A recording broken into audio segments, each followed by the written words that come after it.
Hello, I'm Alison Heath, the longevity rescuer and the host of the EMF Summit. A lot of people are not really that familiar with EMF. So I'd like to give you a sort of a brief overview from a layman's point of view. I will be talking to a great many experts who have spent years and years and years researching the subject. But let me attempt to give you an idea as to what EMF is. EMF is an electromagnetic field. It's a whole spectrum. It's a broad spectrum. If we look at autism, for example, the broad spectrum of autism, you can have Asperger's syndrome, you can have people who are more autistic and less able to function. It's a good example because Dr. Klinghardt, who specializes in working with children that are autistic, has linked EMF radiation exposure to autism. Autism has a broad spectrum and electromagnetic fields have a broad spectrum. We find them in nature. For example, the earth has a magnetic field. Our bodies have an electrical field.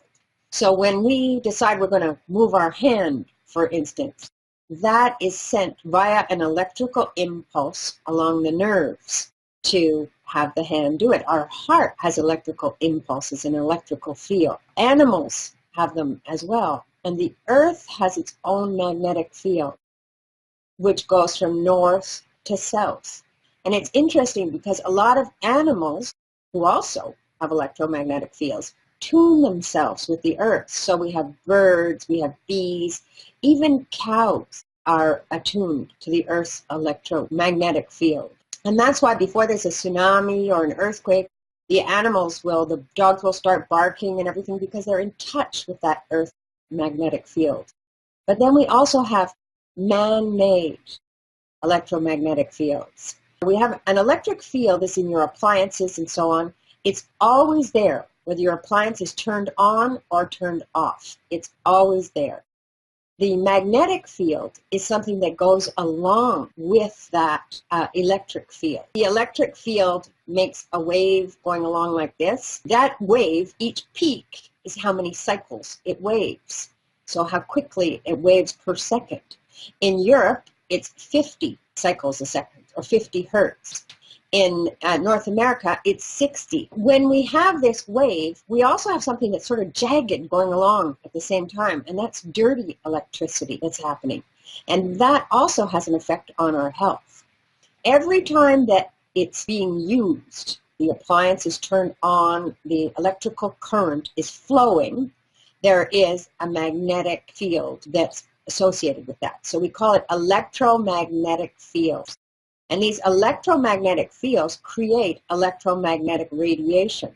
Again, we have this broad spectrum of radiation.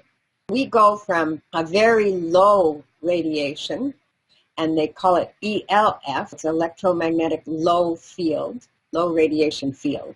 Then we have a very high one, and the high one could be gamma rays. It could be like what we're getting from Fukushima, X-rays. Those are the high ones, and those have the ability to take a cell and break it. This is something that the lower fields don't have the same ability to do. As we're going along this spectrum, okay, from the low ones, which could be your electric can opener, all the way up to the gamma rays, and as we're going along that spectrum, we have different things occurring. And one of those is your microwave is heating. It's actually giving thermal heat to the body. Now, science right now, in some countries, they're recognizing that there could be an effect on the body. The system could be affected by non-thermal radiation. Radio frequency electromagnetic fields. These RF fields are things that fall above your can opener and your electrical appliances and the telephone lines and all of these different things. We also have the rollout of the smart meters. And as the smart meters roll out, they have been associated with higher electrical costs. They've been associated with childhood leukemia because often they're placed on the outside wall of a bedroom where a child's sleeping. And we don't think about it when we think about how pregnant women are exposed to electromagnetic radiation and what that does to the fetus. Because you see, children are not little adults. Their skulls are much thinner. They're much more susceptible to electromagnetic radiation. And we even have electromagnetic radiation from radio tires. When you think about this, we're exposed all across the board, and it is increasing exponentially. I mean, if you think about it, think about 20 years ago or 10 years ago, how many cell towers there were. And now look at the proliferation of cell towers there are. Wireless, the WiMAX. These things are really having an effect on our health, and we need to be aware of it. All of those electric fields can actually have an effect on your health. And this is becoming more and more prevalent because it's accumulative. So we've been adding it up and adding it up and adding it up as we add more toys and more TVs in every room and our iPads and our cell phones and all of our different gadgets that we're adding to ourselves. And it's creating the problem. I'm going to gather all of the experts that I can possibly reach together to talk about this, to address this, because the best thing that we can do is understand. Because, for example, if we look at animals, the little fox is able to hunt a mouse in the snow. When it's covered deep down in the snow, he'll leap up and he'll go down and he'll catch that mouse. And they did studies on this, and they found that what he's doing is he's following the Earth's magnetic forces. So he always goes north to south in his jump. And he's able to see the little disruption in that magnetic field of the Earth by the mouse's presence, how the mouse is disrupting that. And we need to understand the electrical field is interrupted by walls and trees and things like this. But the magnetic field that's also associated, as soon as that current flow is going on, it goes through glass, it goes through buildings, it goes through walls. So we're not protected in the same way.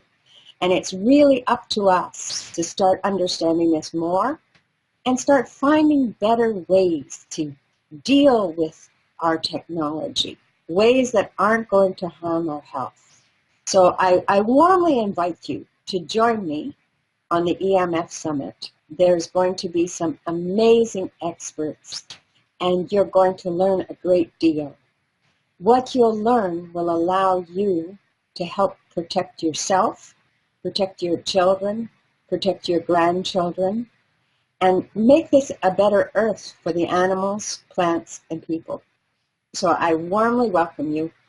All the best, and let's make this the best year yet.